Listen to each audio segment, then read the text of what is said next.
And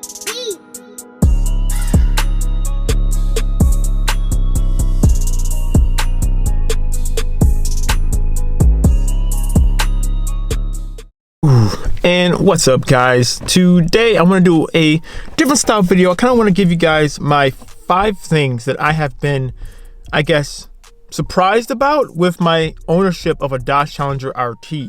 Before we jump into the video, if you guys are new, my name is Jeffrey. I do videos on this Dodge Challenger RT. I've done videos before on my Jeep Wrangler and done videos before on a lot of different stuff. So if you're interested, check out my channel. Check out the Instagram, same name as YouTube channel, Omega Greed. Just one word, you'll see it. There's always a link in the description below, along with the link to the website, geekswithcars.com. That's always in the description. There's always a link, so check it out. But yeah, without further ado, let's jump right into the video. So the first thing that I have noticed with driving the Dodge Challenger RT as my daily driver, and I've had this car now for about 6 months now, so that's given me a pretty good amount of time to kind of really assess and really gather all of my thoughts. But the first thing that I have really been surprised about is how well this car handles in the snow. Now, with that in mind, I do want to say I'm pretty used to driving rear-wheel drive cars in the snow. I've done it now for like the last, I don't know how many years. Before I had this, my Jeep Wrangler, which was a 2-wheel drive only Jeep Wrangler, which I know that's kind of hard to believe. It was a 2-wheel drive only Jeep Wrangler Unlimited, and that was rear-wheel drive only. And before that, I had a Camaro RS manual, and that was rear-wheel drive only.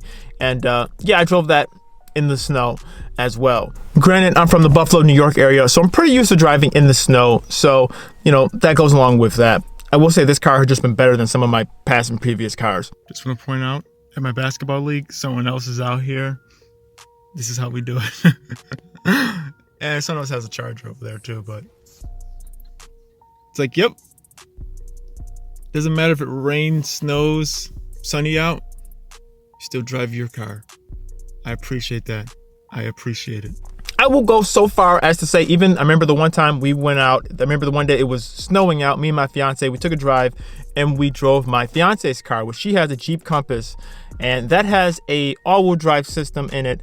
And I remember it was snowing out and it hadn't snowed in like a while, so the roads weren't really salted, and it was pretty slippery out. And I remember the whole time we just kept crab walking inside her car.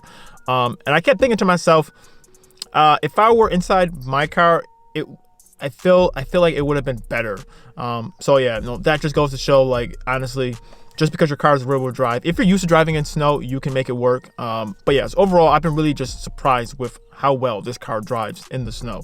The second thing is the size. Now, I know everyone always says, whenever you have a Challenger, no matter what, if it's from the SXT all the way to a Demon, everyone always says those things are big, they're like a boat. And I will say, honestly, this is a pretty big car, and you don't really realize it when you're inside of it, I guess, because when I'm just sitting here, you know, it seems like, okay, it seems like a normal size car, like, you know, pretty normal. But the actual dimensions of this car is actually massive. My Jeep Wrangler that I had before this, that was lifted and had bigger tires on it, and most people would say that's a pretty big car, pretty big vehicle.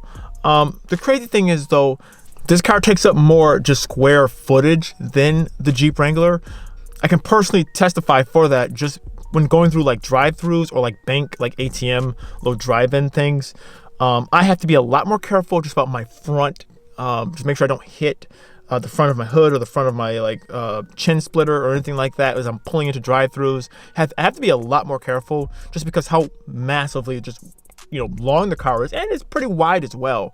Yeah, and even trying to fitting inside my garage, my Jeep could fit in there without the tires done. Actually, and with the tires done, it could still fit inside the garage. With this car, it's a lot closer. I have to be a lot more careful. It's just, yeah, you don't really realize this car is like pretty big. And granted, though, that's a good thing. Like, I like it just because you feel like you're massive. You're like the king of the road, even though you're low to the ground. But it is something to get used to if you're not used to driving a bigger vehicle. Like my car, and I'll show you my fiance's Jeep Compass right there. My car, like, you would think, okay, you know, a sedan versus like a very small SUV. You would think, okay, the SUV would be bigger. This car is so much bigger than that car. It's ridiculous. But that's not all bad. I mean, the trunk is huge. I love that. And the back seats are actually pretty usable. I'm 6'2", and I could fit in the back there. Granted, I wouldn't want to be back there for like, you know, 2 hours. but I could fit back there. I remember the one time we drove around, let my father-in-law drives the car. Me and my fiance, we sat in the back, and I was totally fine. I was like, yeah, it's not that bad. So yeah, that's the one thing I do like about this car. The back seats are pretty usable if you need to use them in a pinch. You know, when I had the Camaro RS before this, I mean, that was so small. No one could really fit back there. Even, you know, shorter people, yes, but they weren't happy. They definitely weren't happy about it. So this car, at least, if you need to put someone back there, you can. And there's a cup holder back there. There's actually like vents back there, which is like really nice. So yeah, so I will say the car is pretty big. And even going up like back roads, back country roads, when the road is kind of more narrow, yeah, you definitely feel how massively wide this car is, especially if there's another car coming. Even if there's not another car coming, this car feels pretty big just on the road. So yeah, you have to get used to that. The third thing is racing, which I know this might sound weird. Granted, I want to just emphasize this real quick. I don't condone street racing. Everything's done in Mexico, closed course, not on private or not on public roads. But I will say, I feel like in this car, how do I say this? Well, let me first start off and saying when I had the Camaro, I felt like a lot more people wanted to race me, if that makes more sense.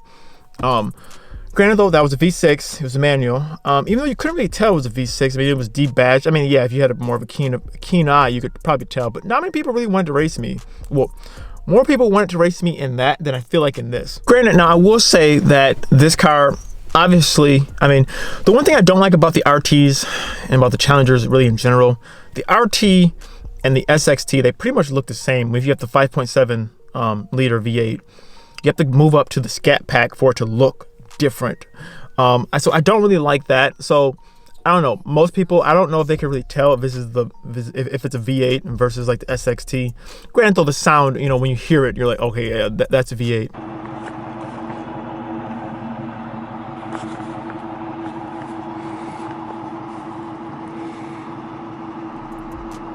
But yeah, I don't really know.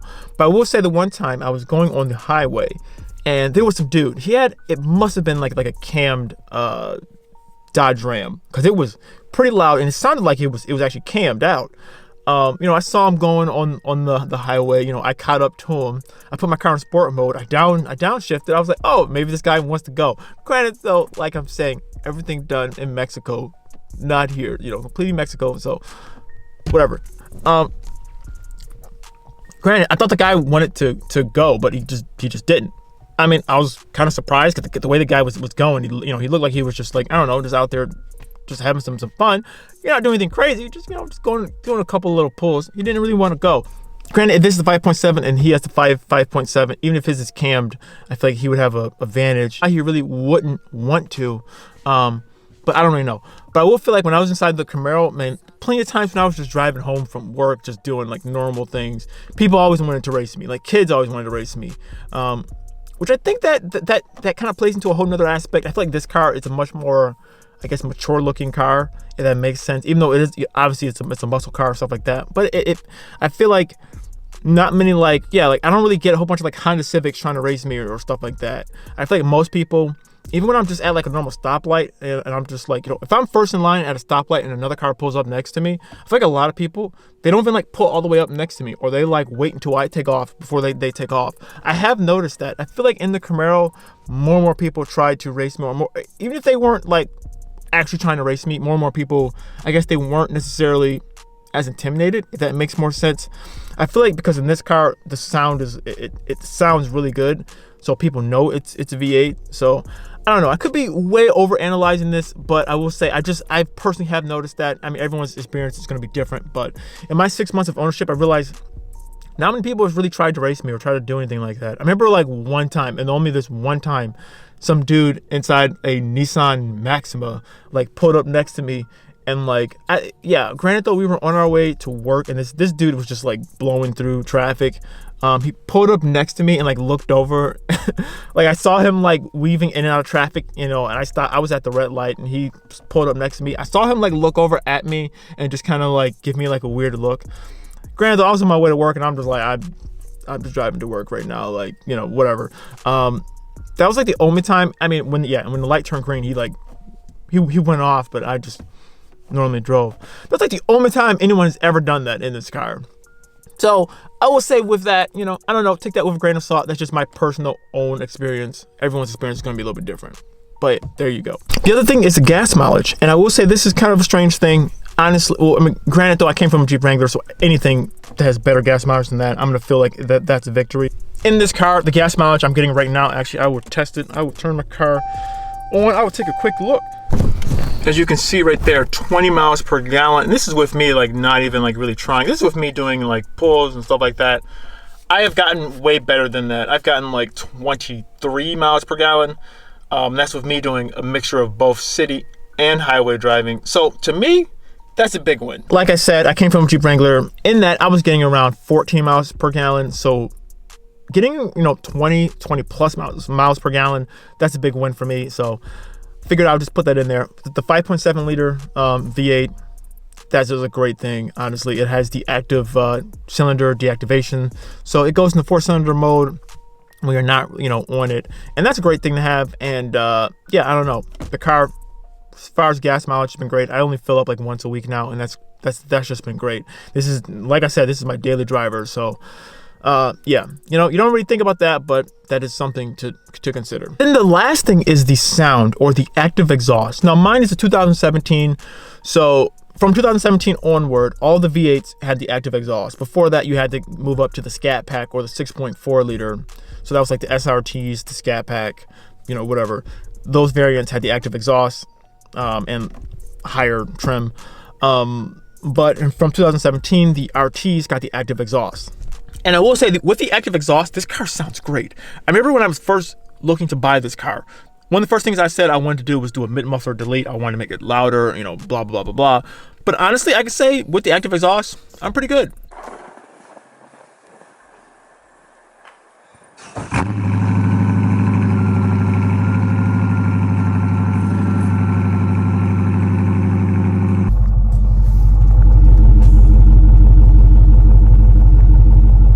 I honestly like the way it sounds. I think it sounds pretty good. Like, it's pretty loud already, and I like that. And I like the fact that I can turn, when I turn it in the sport mode, it gets a lot louder. The baffles open up, it gets louder. And then when I just want to just, you know, drive to work, drive wherever, you know, going to church, doing whatever, you know, put it, you know, take it out of sport mode, and it's just a nice, comfortable, easy riding car. And I don't know, I feel like maybe my tastes have changed slightly, because even like at my job, there's some other guy there who has like a what is it? It's a G37, and his car is basically straight piped. Literally, he parks next to me every day at work. Whenever he turns his car on, it's like super loud, and I don't really know if I really want that all the time. Granted though, yeah, it is kind of cool, like your car is loud, but I don't know. I feel like the way that this exhaust is set up, it sounds good. It's not just loud, but it sounds good, if that makes sense. Granted though, like I was just saying how the other guy had the Dodge Ram. I mean, his car sounded really good. Granted, it was a lot louder. So, I mean, I know that you can do certain things with certain exhausts. You do like long tube headers, a full axle back, or you can do, you know, just different setups. You can do, you know, do a full straight pipe exhaust. You can do that if you want to. But for me personally, I really like the way that this car sounds stock. And you know, that could change in the future, but for right now, I really like the way it sounds. Like when I start it up in the morning, it's super loud. And I do like the fact that, I mean, well, it gets kind of a twofold thing. I like the way it sounds, but even in the morning sometimes, especially in the winter, this car is like super loud, you know, on a cold start. I don't want to wake up my neighbors. I don't want to be, you know, like super disrespectful. So, but I think for right now, I think the stock setup is pretty good. It's already loud enough, like I said. I do eventually want to do new exhaust tips, just because I don't like the way the exhaust tips look. I went to the quad exhaust. I think that just looks better. I've been looking online, looking on a lot of the forums. People are saying there's a lot of different stuff. A lot of different things that people are saying, that some things will work, some things won't work. So I'm just kind of figuring out the best solution for that. If you guys have done that, let me know in the comment section below. I'll be really interested to hear what quad tip exhaust that you guys have done. Like, does it, if you get just the quad tips, like I know some people said that when you do the quad tips, it's hard to make it tuck in nicely, so where it's like flush. I don't really care about that.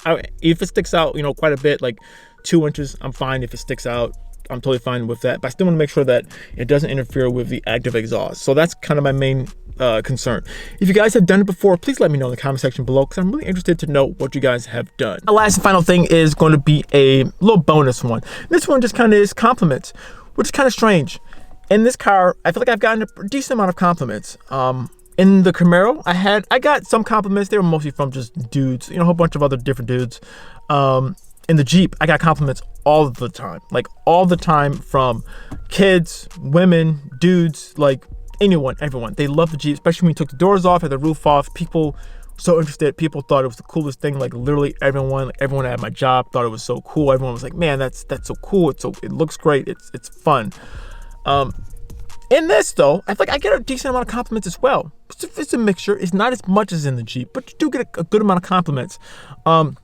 And that's good and that's bad. Granted though, you know, I wouldn't say it's not like this is a super like expensive or super nice car. It is a nicer car, but most people, you know, if you work, you know, you can afford a Dodge Challenger. If you work, you know, you can pretty much afford one. And I feel like it's not like it's a unobtainable like car. It is a nicer car, but it's not like it's super unobtainable. You can get one. So I think that's kind of nice that people, when they look at it, say, okay, that's kind of a nice car. It's not like it's super crazy. And I feel like most people, like, they're not necessarily as jaded as you would be inside different cars. Like, you know, if someone's driving like a Porsche 911 or something else like that, if someone's driving something super expensive, I feel like more people are more jaded towards that versus in this, you know. So I feel like that's just kind of like one thing I have noticed. I have gotten a little bit more compliments than I have inside the Camaro. Not as much as it would have been in the Jeep.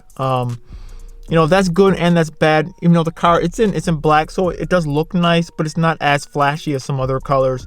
Even though if I didn't get black, I would love to get purple. Love purple. I love the Chrysler purple. I think it's great. I would have, honestly, when I was looking for a replacement for the Jeep Wrangler, I was looking for either a purple Jeep Wrangler or a purple Dodge Challenger, and couldn't find one. So I found the black one. So there you go. But yeah, guys, so that's kind of my overall things. There's 5 things plus a little bonus one of what are my thoughts on the Dodge Challenger RT, and some things that have surprised me in my ownership of having it so far for this first 6 months. If you guys are interested, follow along. Please subscribe to my channel. I'm going to be doing a ton of more stuff to this Challenger. I do have another mod coming in the mail this week. I'm going to be installing, and I'm really excited for that one. I've done a lot of different mods to this. Like, I'll show you real quick. I just put in these paddle shifters in. I have the Taser installed on the Challenger, and I have a lot of different stuff that's going on with this Challenger. I'm going to be doing a whole bunch more stuff. So yeah, if you guys are interested, check out the channel. Like always, like, subscribe, all that good stuff. But with that being said, thank you guys so much for watching this video, and I'll see you guys in the next one. Goodbye.